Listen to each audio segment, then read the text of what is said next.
যে ওয়েস্ট বেঙ্গলে মনে হয় আমরা সেই female version of Donald Trump.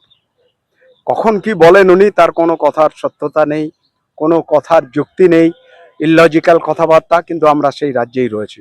তিনি বলেন যে তিনি 99% পশ্চিমবঙ্গের উন্নতি হয়ে গেছে।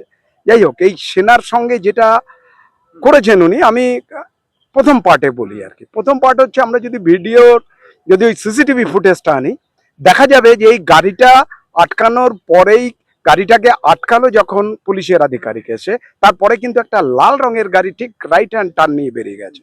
এটা কিন্তু অনেকেই অবজার্ভ করেনি, খুব মাইনার, কিন্তু একটা লাল রঙের গাড়ি ওই সেম রাইট হ্যান্ড টার্ন দিয়ে বেরিয়ে গেল। তার মানে ওই সিগন্যালটা অন ছিল। এটা যদি আমরা ফরেন্সিক ইনভেস্টিগেশন করি তাহলে পাওয়া যাবে যে লাল গাড়িটা তাহলে বেরোলো কোন সিগন্যালে। তাহলে তো ওই গাড়িটাকেও ধরে আটকানো উচিত ছিল। তাহলে পরে ফল্ট কোথায় যাচ্ছে? পেছনের দিকে। যখন ওখানে সিগন্যাল খুলেছে, তখন আমাদের যিনি পুলিশ আধিকারিক ছিলেন, তার ড্রাইভারকে কিন্তু লেফট হ্যান্ড ফলো করে আসতে হতো ওই গাড়িকে। তার মানে আর্মি ড্রাইভার যে বয়ান দিয়েছিল তা সর্বতভাবে সত্য। এবং এই যে যেটাকে করা হচ্ছে, একটা কুটকাচালি করা হচ্ছে, তার ভেতরে জানি না উনি মহাভারতে